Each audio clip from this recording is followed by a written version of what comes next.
Bienvenue sur cette nouvelle vidéo YouTube. Aujourd'hui, j'ai été invité par le parc La Mer de Sable pour découvrir la saison Halloween épouvantable Mer de Sable. Je viens de terminer la journée et vous allez pouvoir découvrir dans cette vidéo l'incroyable journée que j'ai passée ici à la Mer de Sable. Comme d'habitude, on n'oublie pas l'abonnement, le petit commentaire, ça fait toujours plaisir. Bonne vidéo!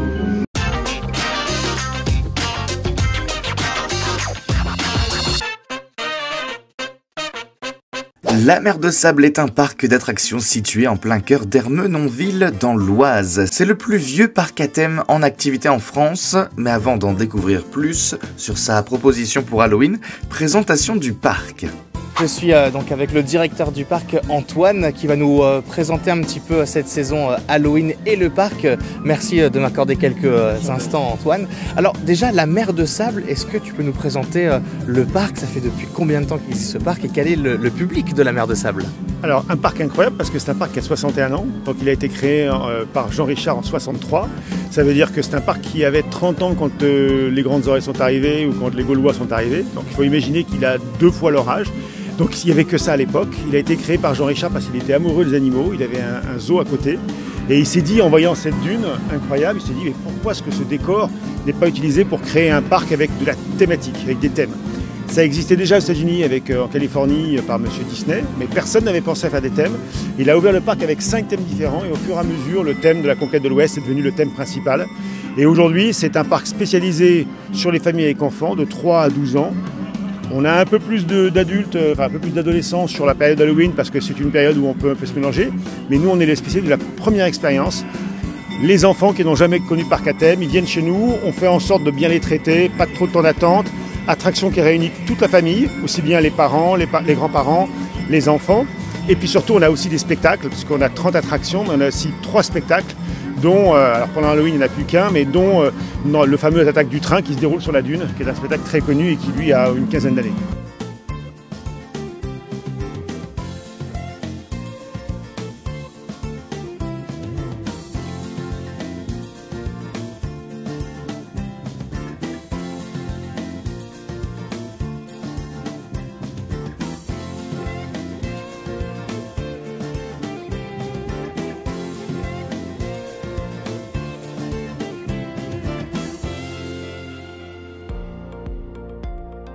C'est la première fois pour moi que je découvrais ce parc d'attractions et j'ai été intrigué par les décorations qui sont présentes même dans les files d'attente, notamment celle de Silver Mountain, l'une des attractions à sensation du parc. Allez viens, je t'emmène avec moi dans le on-ride de cette attraction.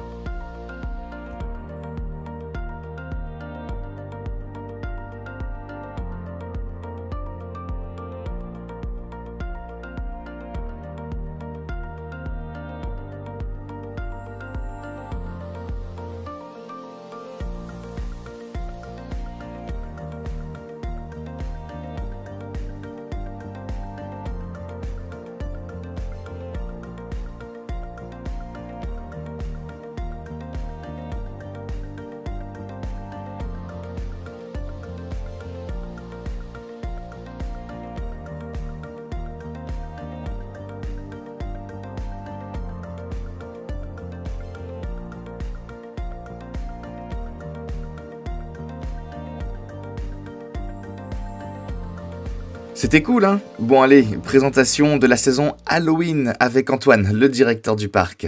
Donc aujourd'hui, on vient découvrir cette saison Halloween qui est épouvantable Mer de Sable, donc qui est jusqu'au 3 novembre si je me trompe pas. Alors qu'est-ce qu'on y retrouve exactement pour cette saison Halloween? Alors on retrouve bien sûr des monstres, une décoration un peu spécifique que vous pouvez voir à travers la caméra, même si on est un peu haut placé, qui est une décoration qui a été faite spécialement pour Halloween et qui sera bien sûr démontée après, avec plus de 2000 citrouilles, plus de 2000 chrysanthèmes, des personnages un peu monstrueux qui sont soit à travers des spectacles, soit à travers la déambulation.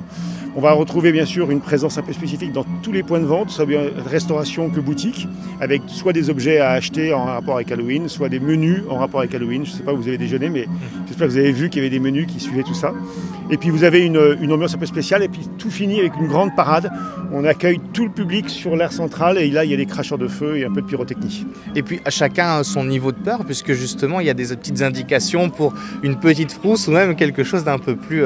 Exactement. Alors ça c'est très important que vous le disiez ça, parce que que nous, on ne fait pas la peur. On fait soit la trouille pour les petits, soit la frousse pour les moyens.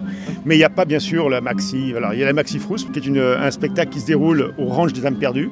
Et là, je dis rien, il faut juste aller chercher quelques mots magiques et une clé pour essayer de libérer l'emprise d'un méchant sorcier sur ce village, qui a été, bien sûr, totalement abandonné. Je suis donc en effet allé découvrir cette activité. Le train se fait attaquer par les zombies. Et lorsque l'on arrive au niveau du ranch, l'activité démarre, l'animation commence. Je te mets quelques extraits. Ok, tu veux la jouer comme ça? Viens par là, je m'occupe de ton cas. Tu fais ton cul, hop, c'est pas ici que ça se passe, viens. Bouge pas. Allez, approche maintenant. Viens, t'as cru quoi? C'est moi ton adversaire, viens. Allez! Ça va, t'es calmé? Non, pas encore. Dégage de là, tu ressembles à ma soeur. Je déteste ma soeur. Bon, vous êtes bien les renforts qu'on m'a envoyés? Oui. Ouais, motivés les renforts.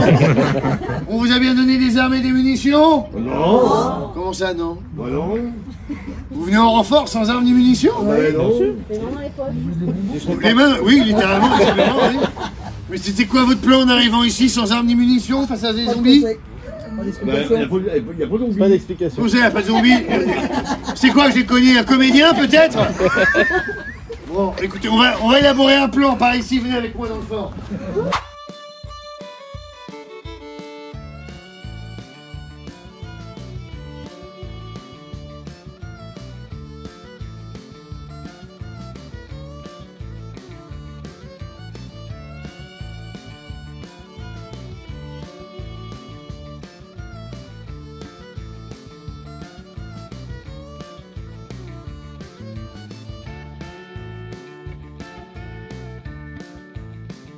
Je vous invite vraiment à aller découvrir cette activité personnellement. J'ai adoré.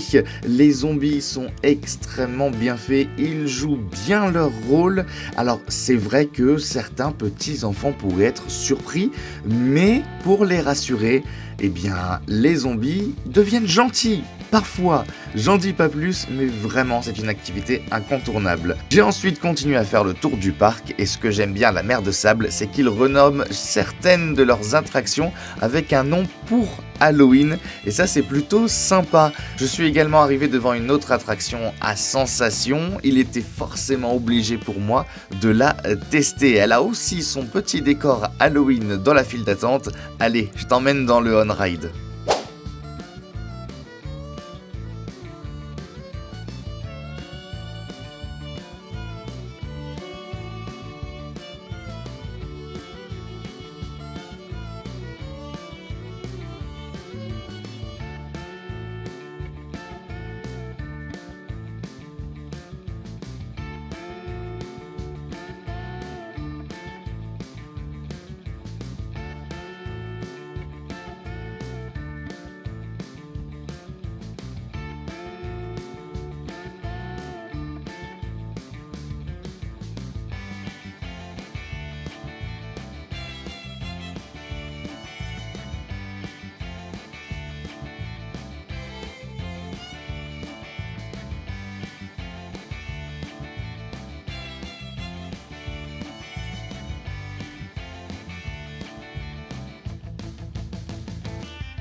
Ça doit être quand même du temps de préparation, parce qu'on voit, hein, de toute façon vous le voyez aussi dans le vlog, le parc est décoré, mais vraiment au détail près. C'est combien de temps de préparation? 15 jours.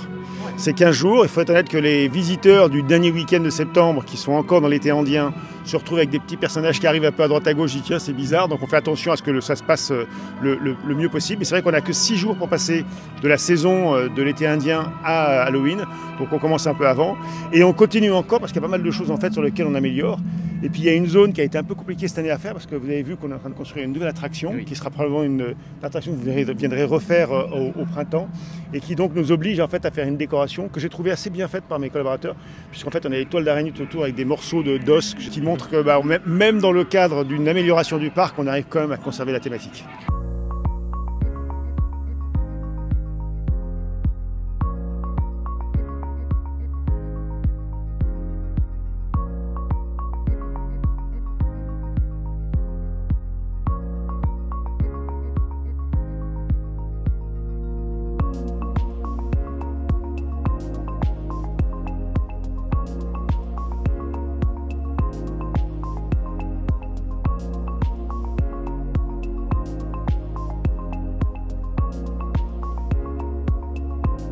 Pour terminer, quelques mots justement sur cette nouveauté qui arrive en 2025, qui est en préparation, un chantier en construction, donc un tout nouveau roller coaster en bois. Est-ce que vous pouvez nous dire un petit peu les caractéristiques? Qu'est-ce qu'on va retrouver? On a travaillé avec la société GCI, donc Great Coaster International. On a choisi un produit qui respectait nos 3 conditions, donc le tout public, l'accessibilité, il ne faut pas que ça soit quelque chose qui nécessite de faire 1,40 m pour le faire, et puis le fait que ça reste très très près de la thématique. Donc le produit qu'on a choisi, c'est un wooden, donc c'est une montagne russe en bois qui va faire à peu près 500 mètres de long, on va monter à 67 km/h, à peu près 3 G de puissance, pas mal d'airtime, un grand tunnel de 40 mètres qu'on prend 2 fois, donc très thématisé. Le thème de l'attraction, donc le nom s'appelle le Wild Buffalo, et le thème c'est: est-ce que vous oserez monter sur un bison sauvage? Un bison sauvage, c'est pas facile à dire. Bison sauvage, j'arrive pas à le dire. On est compris. Évident. Oui, on découvrira tout ça en 2025. Ouais. Et puis ce qui est intéressant, c'est qu'il va vraiment s'intégrer, on le voit par rapport à cette dune. C'est la force aussi de ce parc, on est d'accord, c'est quelque chose qui est naturel, voilà, tout est naturel. Tout est naturel, vous verrez qu'en fait vous ne trouverez pas tellement de mascottes sur le parc. Alors sur Halloween, on peut peut-être effectivement dire que ce sont des mascottes, mais bon, ce n'en sont pas parce qu'ils sont là que pendant 15 jours. Mais tout est vrai. Le shérif qui accueille le matin est une vraie personne. Les chevaux, parce qu'il y a une vingtaine de chevaux pour faire les spectacles, qui sont vrais. Les poneys sont vrais. Le sable est vrai. C'est un parc qui est très naturel. On le voit d'ici encore mieux. Il est extrêmement arboré. Et d'ailleurs, on a planté pas mal de choses pour recréer un peu plus d'ombre parce que l'été, il fait chaud. Et donc, c'est vrai que cette spécificité du parc, c'est que contrairement à d'autres parcs, on peut venir aussi pour se passer un bon moment en nature, en plein air. Et d'ailleurs, 50% des gens viennent avec leur pique-nique pour pouvoir aller se cacher où ils veulent. Tout est accessible, sauf les zones où c'est pyrotechnique, parce que pour le spectacle, on bloque une partie là. Mais on peut aller à la ferme, enfin au ranch, à pied si on le souhaite, pendant la période estivale. À la fin de la journée, vous pourrez profiter d'une sorte de petite parade, une sorte de marche qui démarre en haut du parc. Ils descendent l'intégralité du parc pour arriver sur la place centrale au niveau de l'entrée du parc, justement, pour terminer avec un spectacle et que j'ai trouvé d'ailleurs très sympathique. On rappelle que la cible, c'est les enfants, les familles, et pour eux, je pense qu'ils peuvent en prendre plein les yeux. On voit quelques cracheurs de feu, quelques étincelles, c'était vraiment très joli à voir.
On vous invite donc à venir découvrir la mer de sable, l'épouvantable mer de sable. C'est très familial, même moi qui pour une première fois, et je dis pas parce que Antoine est juste à côté de moi, qui découvre ce parc pour la première fois, et ben je suis agréablement surpris. Le parc est super bien décoré, on prend du bon temps, on s'amuse. Même moi qui pourtant est un grand fan d'attractions sensations, autant dire que je passe quand même une très très bonne journée ici à la mer de sable. Merci Antoine. Je peux dire un dernier mot ? Bien sûr.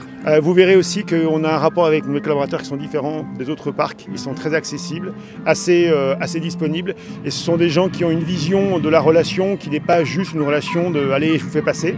On a beaucoup d'attractions qui commencent avec des enfants à 80 cm, donc il faut les mettre dans l'attraction, les sortir. Toute cette partie un peu technique, de praticité, les autres parcs en veulent pas parce qu'ils veulent faire de la fréquentation. Moi, c'est l'inverse. On vient, on s'occupe bien des enfants, on s'occupe bien des parents, bien des grands-parents, et on essaie d'avoir une relation un peu différente. Après, si vous ne le voulez pas, vous ne le voulez pas, mais vous verrez qu'ils sont très accueillants, et je les félicite parce que c'est assez rare dans un parc d'avoir des collaborateurs aussi impliqués tels que le nôtre. Qui sait, peut-être un jour une ouverture pour Noël avec plein de sapins, plein de choses, peut-être. L'idée, effectivement, pour Noël, ce serait peut-être d'avoir un jour une vraie rue de fête de Noël. Le problème de notre parc, c'est qu'il ne peut pas fonctionner la nuit, pour l'instant. Et les attractions, comme vous l'avez vu, quand il pleut, elles ont des difficultés.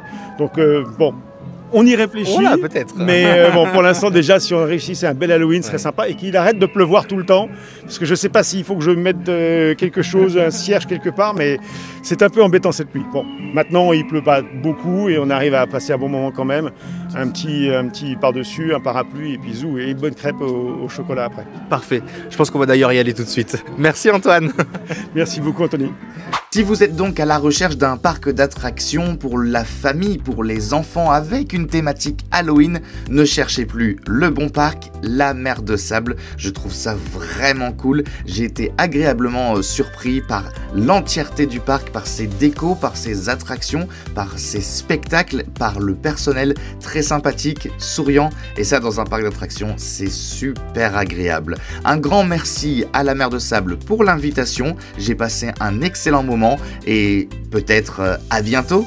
N'hésite pas, si tu as aussi passé un excellent moment en regardant cette vidéo, abonne-toi, ça fait toujours plaisir.